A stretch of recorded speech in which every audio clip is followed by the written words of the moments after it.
శుభాకాంక్షలు తెలియజేస్తాను, అభినందనలు. ఇక ఈ సినిమాలో ప్రత్యేకంగా నేను చెప్పాల్సిన టెక్నీషియన్స్గా వస్తే, భీమ్స్ అత్యద్భుతమైన మ్యూజిక్ ఇచ్చాడు. Very organic music. కేవలం డ్రమ్స్ తోటో కీబోర్డులతోటో వాటితోటో దడదడదడలాడించకుండా చాలా శ్రావ్యంగా లిరిక్స్ మాత్రం వినిపించేలాగా ఒకనాటి విజయ సంస్థ వారి సినిమాలు ఉండేవి. అంతా హాయిగా హృద్యంగా ఒక గోదావరి పడవ ప్రయాణంలాగా ఉండేలాగా ఇచ్చాడు. అందుకని మీసాల పిల్లలో ఎలాంటి హడావుడి, ఎలాంటి మ్యూజిక్ గోళ ఏమి ఉండదు. కానీ ఆ ఇచ్చినటువంటి ఆ మ్యూజిక్, ఆ పాటకి లిరిక్స్ అర్థమయ్యేలాగా వినిపించి అందరూ చాలా ఆ శ్రావ్యాన్ని అందరూ ఆస్వాదించారు. కాబట్టి అది అంత పెద్ద మిలియన్స్ని, మోర్ దెన్ 100 మిలియన్స్ దాటి హిట్ ఇచ్చింది. అలాగే తర్వాత వచ్చిన సాంగ్ కానీ ఇలా సాంగ్స్లో లిరిక్స్కి ఇచ్చే ఇంపార్టెన్స్ కానీ, ఆ ట్యూన్స్ కానివ్వండి, అన్నీ ఇస్తూ ఇంతవరకు నేను ఎప్పుడు చెయ్యనిది, ఇంతవరకు ఆ స్టైల్కి నేను పోనిది ఏదైనా ఉందంటే కానీ ర్యాప్ సాంగ్, ఇందాక చూసిన song hook step hook step hook step. దాన్ని కంపోజ్ చేసినప్పుడు నాకు అనిపించింది ఇది కొత్తగా అనిపించింది, చాలా బాగుందని. అండ్ ఇప్పుడున్నటువంటి ఈ థియేటర్ పల్స్ చూస్తుంటే ఈ సినిమా ఆ సాంగ్ మాత్రం ఐ థింక్ టోటల్గా హైలైట్ అయిపోతే రేపు థియేటర్లో అనుకుంటున్నాను. అది వెరీ గుడ్.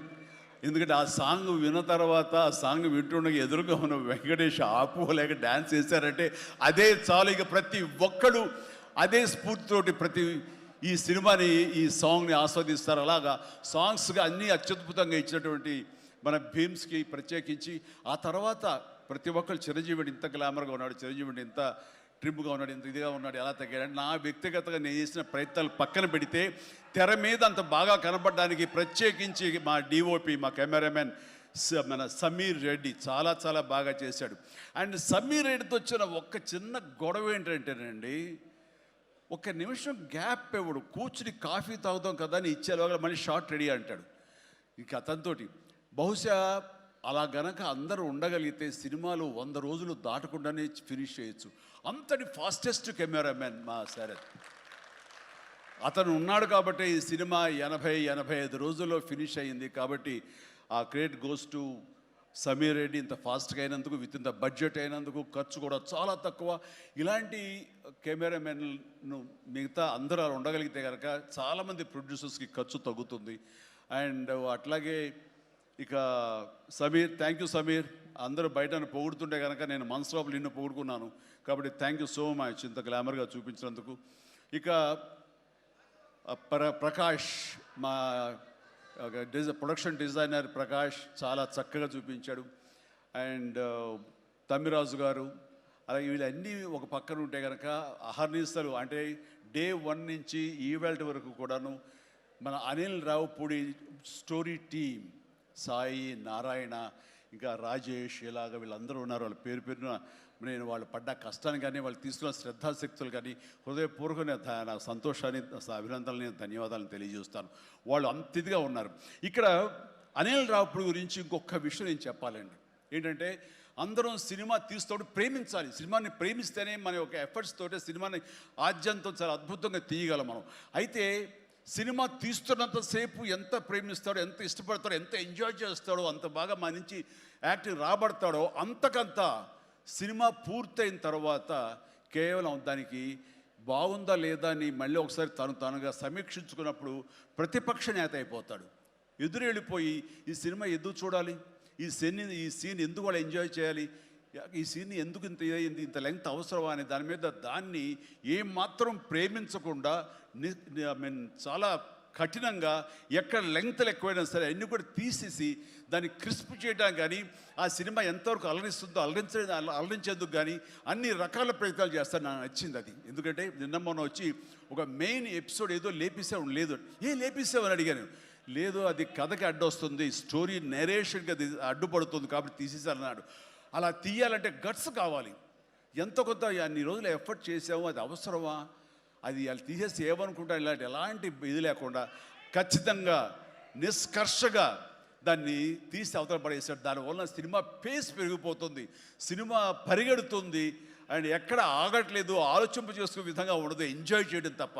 ఆ రకంగా సినిమాని ఎంత ప్రేమించి చేస్తామో ఆ తర్వాత అది ఫైనల్ వెర్షన్ బిఫోర్ ఆడియన్స్ దగ్గర వెళ్ళేటప్పుడు మనమే దాన్ని క్రిటిసైజ్ లాగా క్రిటిక్ లాగా దాన్ని మనమే ప్రతిపక్ష హోదాలో ఉండి దాన్ని అన్ని రకాలుగా ట్రిమ్ చేసుకోగలిగితే అన్ని సినిమాలు చాలా బాగుంటాయని అనుకుంటున్నాను. అండ్ ఈ సందర్భంగా ఇక ఏమి లేదు, last but not least producers Sahu Garapati చిన్నవాడైనా సరే చాలా గుంభనంగా ఉంటాడు.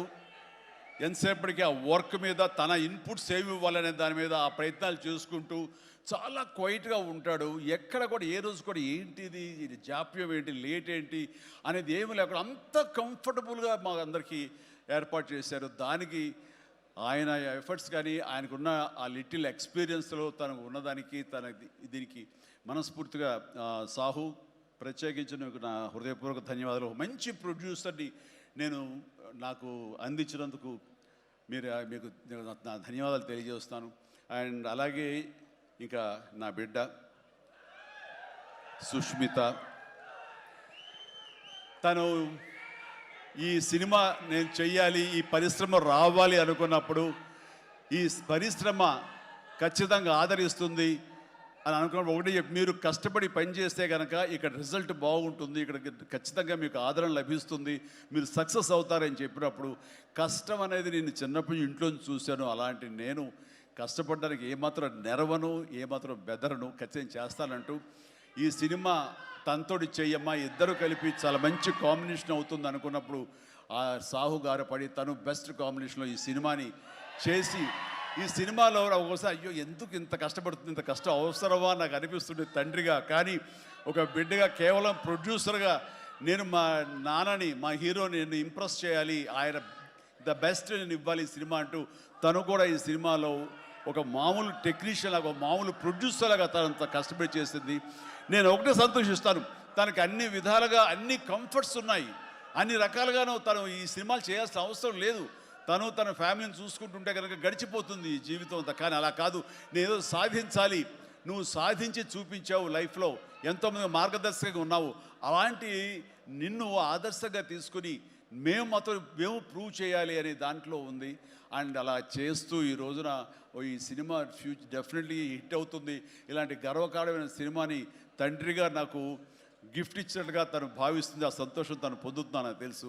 అండ్ అలాగే కాకుండా ఈ రోజున ఈ పరిశ్రమలో నాకు చేదోడు వాదోడుగా ఉంటూ నాకు భుజం కాస్తూ అన్ని రకాలుగా నాకు అండదండలు అందిస్తూ నాకు మరో బిడ్డ ఈ అనిపిస్తూ అండ్ ఇంటికి పెద్దదైనందుకు ఆ పెద్దరికాన్ని తను సొంతం చేసుకుంటూ నాకు అన్ని విధాలుగా చేదోడు వాదోడుగా ఉంది. అది థ్యాంక్ యూ పాప. అందరి ముందు ఇటుపక్కన అమ్మ ఇటుపక్కన ఉంది. ఇది రామ్ చరణ్తో పాటు నాకు మరొక బిడ్డ, అలాగే మా చిన్న పాప కూడా అక్కడ టీవీ చూస్తుంటేమో. థ్యాంక్ యూ నాన్న, ప్లీజ్ ఇదే రకంగా ఉండండి, ఇదే కష్టాన్ని నమ్ముకోండి, ఖచ్చితంగా భగవంతుడు మీకు ఆశీస్సులు అందజేసి ఇలాంటి విజన్ ఇస్తాడు. అండ్ మేము ఎంత ఇచ్చామన్నది కాదు పాప, మీరు ఎంత సాధించుకున్నారు అనేది నాకు మరింత గర్వంగా అనిపిస్తుంది. నువ్వు ఆ దిశగా వెళ్తావు, ఆల్ ద వెరీ బెస్ట్. ఆ తర్వాత ఇక్కడ చాలా దూరం వచ్చారు, మీరు అందరూ కూడా చాలా జాగ్రత్తగా వెళ్ళండి. మీ తల్లిదండ్రులు అందరూ కూడాను మిమ్మల్ని చూసి ఆనందపడాలి, మీ యొక్క సుదీర్ఘమైన జీవితాన్ని చూసి వాళ్ళు ముచ్చట పడాలి. అండ్ ప్రతి వాళ్ళు ఏదైనా సాధించాలనే ఒక దీంతో ఉండాలి. కాబట్టి నాకు తెలుసు నా అభిమానులు ఎప్పుడు కూడా నన్ను ఇన్స్పిరేషన్గా తీసుకుని మీరు అభివృద్ధిలోకి వస్తారని తెలుసు. And thank you. ఇదే అభిమానం ప్రేమ మీరు నా మీద ఎప్పుడు చూపించాలి. Thank you so much. I love you all.